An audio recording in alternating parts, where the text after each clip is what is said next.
आ जाओ फटाफट। S 29 revise करेंगे। एस 29 में क्या क्या पढ़े थे? Provision, contingent liability and contingent assets. याद आ रहा क्या? तीन चीजें पढ़े थे क्या?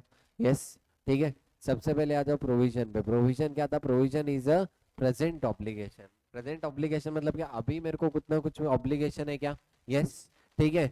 अच्छा, अभी ऑब्लिगेशन है मतलब अभी पैसे देने हैं या फ्यूचर में भी आउटफ्लो हो सकता?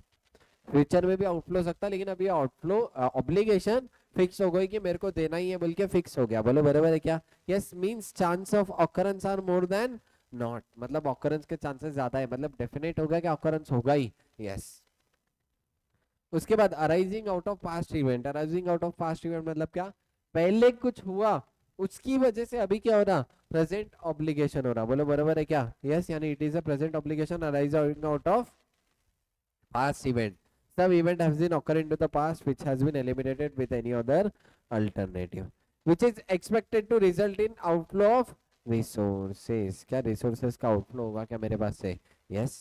अच्छा, जो भी है इसकी अमाउंट कैसे मेजर कर सकता है कि which can be measured reliably? इसमें दो मेथड है। एक तो एक्सपेक्टेड वैल्यू मेथड है। एक्सपेक्टेड वैल्यू मेथड में प्रोबेबिलिटी से लॉस की अमाउंट मल्टीप्लाई करो। क्या करो? प्रोबेबिलिटी से लॉस की अमाउंट मल्टीप्लाई।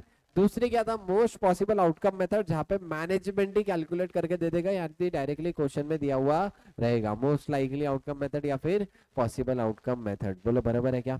अच्छा, प्रोविजन निकालते टाइम में कोई भी गेन डिडक्ट करूंगा क्या? नहीं।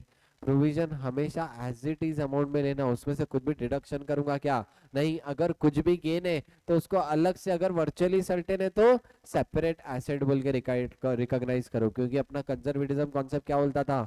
लॉस हुआ तो इमीडिएटली गेन जब होगा तब, यानी जब वर्चुअली सर्टेन होगा तभी मैं गेन रिकॉर्ड करूंगा क्या? यस। बोलो जम रहा क्या? पक्का? 100%। Yes. In P and L expense should be, expense of provision will get reduced. अगर ऐसा कोई रिकवरी एसेट है तो मेरा जो भी एक्सपेंस है प्रोविजन में वो कैसे रिड्यूस हो जाएगा? रिकवरी एसेट से। और बैलेंस शीट में मैं दोनों को एक साथ बताऊंगा, मेरे एसेट और प्रोविजन को। लेकिन एक बात बताओ, जो मेयर प्रोविजन अमाउंट है, प्रोविजन में से कुछ भी गेन्स डिडक्ट करूंगा क्या? नहीं। प्रोविजन में से कुछ भी गेन्स डिडक्ट नहीं करूंगा। यहाँ पे प्रोविजन के एग्जांपल दिया हुआ है। Provision for warranty of product, मैंने प्रोडक्ट सेल आउट किया।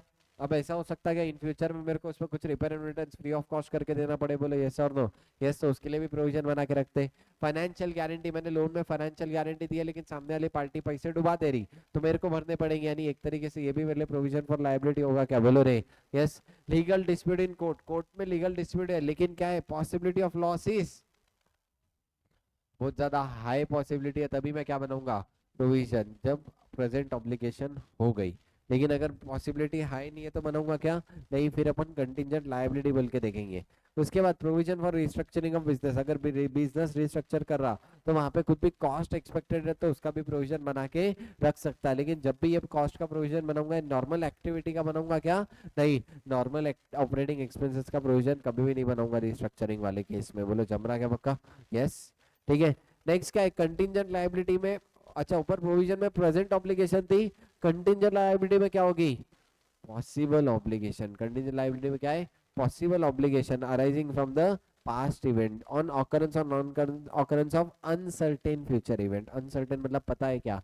नहीं पता है। बोलो जमरा क्या? वक्का? लेकिन वहां पे ऊपर प्रेजेंट ऑब्लिगेशन थी। ठीक है। It includes present obligation for which provision was not made. इसमें क्या क्या इंक्लूड होगा? ऐसी कोई भी obligation, even he present obligation है लेकिन प्रोविजन नहीं बनाया, तो उसको क्या ट्रीट करूंगा? Contingent liability. बोलो बरोबर है क्या? यस। और क्यों नहीं बना सकता? क्योंकि due to non occurrence of resources, और दूसरा क्या है? अमाउंट ही मेजर नहीं कर सक रहा था, तो ये दोनों भी केस में कंटिंजेंट लायबिलिटी ट्रीट करूंगा क्या? Yes. Possible obligation means whose chances are up to what? 50%। Chances up to 50% है तो पॉसिबल, लेकिन 50 के ऊपर गए तो प्रेजेंट ऑब्लिगेशन हो गई। बोलो बराबर है क्या? यस। अच्छा, कंटिंजेंट लायबिलिटी का क्या करूंगा? Disclose in the financial statement. Contingent liability को क्या कर दूंगा?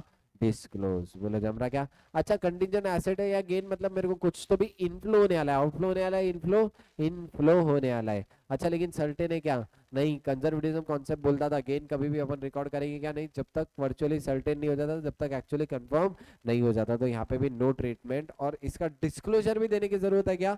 गेन के केस में डिस्क्लोजर में भी नहीं देना, लेकिन लायबिलिटी के केस में, लॉस के केस में डिस्क्लोजर दे रहे थे क्या? Yes. If such gain is virtually certain then it is not a contingent gain. Virtually certain मतलब कंफर्म हो गया तो वो मेरे लिए गेन है क्या? यस, फिर रिकॉर्ड कर लो, लेकिन जब तक कंफर्म नहीं होता तब तक रिकॉर्ड करेंगे क्या? नहीं। बोलो झमरा क्या पक्का? देखो डिसीजन ट्री है, सबसे पहले चेक करो, start with the present obligation है या नहीं। अगर इसी का आंसर नो है तो चेक करो पॉसिबल ऑब्लिगेशन है या नहीं, दोनों भी नो है तो डू नथिंग। लेकिन प्रेजेंट ऑब्लिगेशन नहीं थी लेकिन पॉसिबल ऑब्लिगेशन थी, तो फिर मेरे को क्या चेक करना पड़ेगा? रिमोट चांसेस है या नहीं। अगर रिमोट चांसेस है मतलब वेरी लाइक चांसेस है, बहुत कम चांसेस है, तो डू नथिंग। रिमोट मतलब क्या? Very less. अगर वेरी लेस चांसेस है तो डू नथिंग। अगर चांसेस वेरी लेस नहीं है मतलब चांसेस ज्यादा है तो क्या करूंगा? Disclose at the contingent liability. अब देखो प्रेजेंट ऑब्लिगेशन था लेकिन प्रोबेबल आउटफ्लो पता नहीं था। प्रोबेबल आउटफ्लो पता नहीं था तो वापिस से क्या चेक करना? रिमोट है या नहीं। अगर रिमोट है तो न डू नथिंग, रिमोट नहीं है तो कंटिजेंट लायबिलिटी डिस्क्लोज। बोलो बराबर है क्या? अच्छा, रिलायबली एस्टिमेट कर सक रहा तो क्या कर दो? Provide for. लेकिन अगर रिलायबली एस्टिमेट नहीं करा तो डिस्क्लोजर। यही ऊपर चीज पढ़े थे क्या अपन ने? यही चीज यहाँ पे भी पढ़े क्या? बोलो रे। यस, अपन क्या देते? कंटिजेंट लायबिलिटी देते हैं अगर प्रेजेंट ऑब्लिगेशन है और उसके बाद भी प्रोबेबल आउटफ्लो ये रिलायबल एस्टिमेट नहीं हो रहा लेकिन पॉसिबिलिटी ज्यादा थी तो डिस्क्लोज। बोलो बराबर है क्या? यस। देखो, अच्छा, एंटरप्राइज खुद की मर्जी से चाहे तो प्रोविजन रिकॉर्ड करना नहीं करना अपने मन से डिसीजन ले सकती है, डिसीजन ट्री फॉलो करना पड़ेगा। कंपलसरी डिसीजन ट्री फॉलो करना पड़ेगा, खुद की मर्जी से खुद भी डिसीजन ले सकता क्या? नहीं। चलो आ जाओ एक बार क्वेश्चन बैंक पे फटाफट। देखो क्वेश्चन नंबर 8 में तुमको यहाँ पे कंटिजेंट लॉस का प्रोविजन अमाउंट निकालना है। कौन सी वाली मेथड लगाएंगे यहाँ पे? बोलो। पॉसिबल आउटकम मेथड लगा सकते। 100% प्रोबेबिलिटी जीरो तो जीरो, 50% प्रोबेबिलिटी है जीरो की तो जीरो, 40% प्रोबेबिलिटी है 21, 21 का 40% कितना आएगा? 48। 2 लाख का 10% 20,000, जीरो का 50% 50,000, 30% 1 लाख का 30,000, 2,10,000 का 20% 4,20,000। यानी टोटल कंटिजेंट लॉस कितने का रिकॉग्नाइज करूंगा? 1,40,000। कितने का? 1,40,000 की कंटिजेंट लायबिलिटी डिस्क्लोज करूंगा क्या? यस। अच्छा, कंटिजेंट लायबिलिटी क्यों? क्योंकि यहाँ पे दोनों भी केस में देखो 50% से कम है क्या? बोलो रे। यस, 50% से। यहाँ पे भी देखना 50% से कम है तो ये यहाँ पे 50% से कम है तो प्रेजेंट ऑब्लिगेशन हुई या पॉसिबल? पॉसिबल। पढ़े थे क्या अभी? 50% से कम है तो क्या थी? पॉसिबल। यानी ये पॉसिबल पॉसिबल है इसलिए क्या करेंगे? इसका सिर्फ डिस्क्लोजर देंगे एज अ कंटिजेंट लायबिलिटी। बराबर है क्या? बोलो रे। यस। सेल्स टैक्स असेसमेंट हुआ, असेसमेंट में डिमांड कितने की निकली? 2.76 करोड़। कंपनी के पास राइट ऑफ अपील था। बोलो यहाँ तो पूरा पे करे या तो अपील कर दे। बोलो बरोबर है क्या? कंपनी ने अपील कितने की फाइल की? 2.1। अब 2.76 में कंपनी की 2.1 की अपील फाइल की यानी 2.1 अब तक श्योर है क्या? नहीं, लेकिन कितने का श्योर हो गया? 0.66 के अगेंस्ट कंपनी अपील फाइल करना नहीं चाह रहा, कंपनी बोल रहा 0.66 ओके, यानी अपन ने एक्सेप्ट कर लिया। एक्सेप्ट कर लिया मतलब क्या है? Present obligation. प्रेजेंट ऑब्लिगेशन है तो क्या कर देना? 0.66 का प्रोविजन। बचा कुचा 2.1 के लिए मैंने क्या कर दिया? अपील फाइल किया। बचा कुचा 2.1 के लिए अपील फाइल किया। अपील फाइल किया तो क्या करेंगे फिर? अभी तक श्योर है क्या? नहीं है। श्योर नहीं है तो क्या बनाना? Contingent liability. तो देखो 0.66 करोड़ प्रोवाइड फॉर मतलब प्रोविजन बनाओ, बची कुछ 2.1 करोड़ की क्या थी? Contingent liability. बोलो बराबर है क्या? यहाँ पे देखो, company has entered into wage agreement on May 20x2 whereby labor union revised wages from the June 20x1। मतलब पिछले साल से रिवाइज कर लिए क्या? यस। ऐसा क्वेश्चन अपन ने AS4 में भी पढ़े थे। AS4 में क्या पढ़े थे? अगर ये बैलेंस शीट डेट के पहले हुआ तो एडजस्टिंग इवेंट होगा। एडजस्टिंग इवेंट होगा मतलब इसका प्रोविजन बनाना पड़ेगा क्या? यस। अब देखो क्या बोला हुआ है? एग्रीमेंट में provide the will not be paid to employee but settle at the time of retirement। लेकिन मेरा प्रेजेंट ऑब्लिगेशन है क्योंकि मेरे को अरियर्स डिपॉजिट करना है कब? सितंबर x2 तक। बोलो बराबर है क्या? तो ये इसमें क्या प्रेजेंट ऑब्लिगेशन हो गई क्या? यस, प्रेजेंट ऑब्लिगेशन है। क्या करूंगा?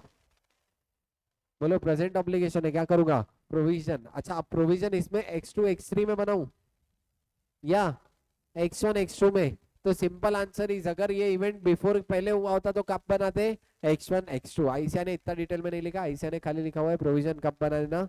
31 मार्च x2। यानी आई एम अज्यूम आईसीआई, यहाँ पे तुम नोट भी लिख सकते हैं कि क्या क्या अज्यूम किया होगा? ये इवेंट कब हुआ? Before approval of financial statement. बोलो बराबर है क्या? यस। चलो नेक्स्ट क्वेश्चन क्या है देखो, कंपनी ने 5 करोड़ का सेल कॉन्ट्रैक्ट एंटर किया। इसमें प्रॉफिट कितना होने वाला था? 1 करोड़ का प्रॉफिट होने वाला था, ठीक है। लेकिन अब इसकी एक कंडीशन थी, delivery of goods first month में करनी पड़ेगी, कब के, X2 X3 फाइनेंशियल ईयर में, ठीक है। अब देखो मेरे को पता लग गया 1. अगर मैं नहीं करता हूँ टाइमली डिलीवरी तो मेरे को पेनल्टी कितने की लगेगी, 1.5 crore. Sun Limited has plan to manufacture the good during last month of X1 X2, लेकिन अब यहाँ पे क्या हुआ, the goods were not manufactured and it was unlikely that Sun Limited will able to the meet contractual obligation। unlikely मतलब नहीं हो पाएगा, नहीं हो पाएगा पॉसिबल ऑब्लिगेशन, क्या प्रोवाइड फॉर कंटिजेंसी के लिए करना चाहिए क्या, बोलो रे यस, क्या प्रोविजन बना देना चाहिए क्या, क्योंकि प्रेजेंट ऑब्लिगेशन है, पॉसिबल ऑब्लिगेशन है, प्रेजेंट ऑब्लिगेशन लाई अनलाइकली मतलब बोल दिया, क्या कंफर्म बोल दिया, नहीं हो पाएगा, नहीं हो पाएगा तो डायरेक्टली प्रोवाइड फॉर कर देना क्या, यस क्या बोला हुआ है देखो, प्रोवाइड फॉर कितने का, 1.5 करोड़ की पेनल्टी का, बोलो बराबर है क्या। अच्छा दूसरे केस में क्या बोला हुआ है कि प्रोविजन किस पे मेजर करूं, excess of compensation to be paid over the profit पे मेजर करूं क्या, मतलब 1 करोड़ का प्रॉफिट था, 1.5 करोड़ का लॉस है, तो प्रोविजन 0.5 का बनाऊंगा या 1.5 का। तो अपन ने क्या पढ़े थे, कभी भी गेन को रिड्यूस करेंगे क्या, नहीं, यानी कितने का बनाएंगे, 1.5 करोड़ का, बोलो बराबर है क्या, यानी कितने का बनेगा, 1.5 करोड़ का, कोई भी प्रॉफिट लेस करेंगे क्या, नहीं, बोलो बराबर है क्या। चलो लास्ट क्वेश्चन, एक ऑयल कंपनी थी, कोई भी लैंड में कंटामिनेट कर रही थी लेकिन क्लीन अप नहीं किया। अब एक चीज हुई, एक लॉ वर्चुअली सर्टेन हो गया कि मेरे को लैंड क्लीन अप करके देनी है, तो क्लीन अप की कॉस्ट का प्रोविजन बनाओ क्या, बोलो, वर्चुअली सर्टेन हुआ, वर्चुअली सर्टेन मतलब कंफर्म है, कंफर्म है मतलब प्रेजेंट ऑब्लिगेशन है, प्रेजेंट ऑब्लिगेशन में प्रोवाइड फॉर करना पड़ेगा क्या, यस देखो वर्चुअली सर्टेन था इसलिए क्या करना पड़ेगा, the company has to provide for the clean up cost, बोलो बराबर है क्या। अच्छा यहाँ पे वर्चुअली सर्टेन नहीं होता तो बोलो कंटिजेंसी कर सकता था, बोलो यस और नो, अगर वर्चुअली सर्टेन नहीं आता तो कंटिजेंसी होता, लेकिन यहाँ पे वर्चुअली सर्टेन था इसलिए क्या करना, प्रोवाइड फॉर करना मतलब प्रोविजन बना देना, बोलो बराबर है क्या। यस चलो यहाँ पे अपना AS 29 भी हो गया।